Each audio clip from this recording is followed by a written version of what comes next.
इस्लाम के सभी मानने वाले खुद को मुसलमान कहते हैं, लेकिन इस्लामिक कानून और इस्लामिक इतिहास की अपनी समझ के आधार पर मुसलमान कई पंथों में बटे हैं। संप्रदाय के आधार पर देखा जाए तो मुसलमान दो हिस्सों सुन्नी और शिया में बटे हुए हैं। हालांकि शिया और सुन्नी भी कई फिरकों या पंथ में बटे हुए हैं। बात अगर शिया सुन्नी की करें तो दोनों ही इस बात पर सहमत हैं कि अल्लाह एक है, मोहम्मद साहब सल्लल्लाहु अलैहि वसल्लम उनके नबी हैं और कुरान आसमानी किताब यानी अल्लाह की भेजी हुई किताब है। लेकिन दोनों समुदाय में यकीन और पैगंबर मोहम्मद सल्लल्लाहु अलैहि वसल्लम के जाने के बाद उनके उत्तराधिकारियों के मुद्दों पर गंभीर मतभेद है। इन दोनों के इस्लामिक कानून भी अलग अलग हैं। सुन्नी या सुन्नत का मतलब उस तौर तरीकों को अपनाना है जिस पर पैगंबर मोहम्मद सल्लल्लाहु अलैहि वसल्लम ने खुद पर अमल किया और उसी हिसाब से वो सुन्नी कहलाते हैं। एक अनुमान के मुताबिक दुनिया के लगभग 80 से 85% मुसलमान सुन्नी हैं, जबकि 15 से 20% के बीच शिया हैं। सुन्नी मुसलमान का मानना है कि पैगंबर मोहम्मद सल्लल्लाहु अलैहि वसल्लम के बाद उनके ससुर हजरत अबू बकर रदी अल्लाह ताला अन्हो मुसलमान के नए खलीफा बने, जिन्हें खलीफा कहा गया। इसी तरह से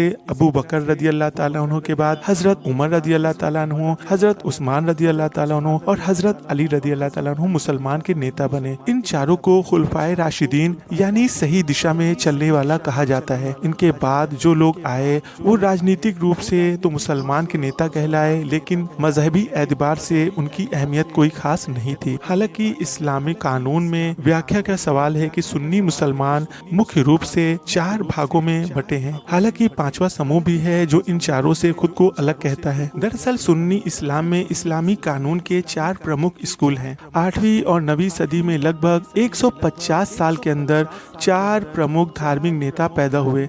उन्होंने इस्लामिक कानूनों के बारे में बताया, फिर आगे चलकर उनके मानने वाले उस फिरके के समर्थक बन गए। ये 4 इमाम थे: इमाम अबू हनीफा, इमाम शाफई, इमाम हम्बल, इमाम मालिक। इमाम अबू हनीफा को मानने वाले को हनफी कहते हैं। इस फिकह या इस्लाम कानून के मानने वाले मुसलमान भी 2 गुटों में बटे हुए हैं। एक देवबंदी है तो दूसरा अपने आप को बरेलवी कहते हैं। दोनों ही नाम उत्तर प्रदेश के 2 जिले देवबंद और बरेली के नाम पर है। दरअसल 20वीं सदी के शुरू में 2 मजहबी नेता मौलाना अशरफ अली थानवी और अहमद रजा बरेलवी रहमतुल्लाह अलैह ने इस्लामिक कानून की अलग अलग तशरीह की। अशरफ अली थानवी का रिश्ता दारुल उलूम देवबंद मदरसा से था, जबकि आला हजरत रहमतुल्लाह अलैह यानी आला हजरत अहमद रजा खान बरेलवी का रिश्ता बरेली से था। मौलाना अब्दुल रशीद गंगोई, मौलाना कासिम ननोतवी ने 1866 ईस्वी में देवबंद मदरसे की बुनियाद रखी थी।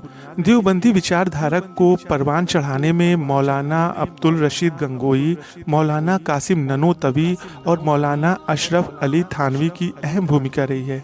उपमहाद्वीप यानी भारत, पाकिस्तान, बांग्लादेश और अफगानिस्तान में रहने वाले अधिकांश मुसलमानों का संबंध इन्हीं 2 पंथों से है। इमाम अबू हनीफा के बाद सुन्नियों के दूसरे इमाम मालिक हैं, जिनका मानने वाले एशिया में कम हैं। उनकी एक महत्वपूर्ण किताब इमाम मुत्ता के नाम से प्रसिद्ध है। उनके अनुयायी उनके बताए नियमों को ही मानते हैं। ये समुदाय आमतौर पर मध्य पूर्व एशिया और उत्तर अफ्रीका में पाए जाते हैं। शाफई इमाम मलिक के शिष्य हैं और सुन्नियों के तीसरे प्रमुख इमाम हैं।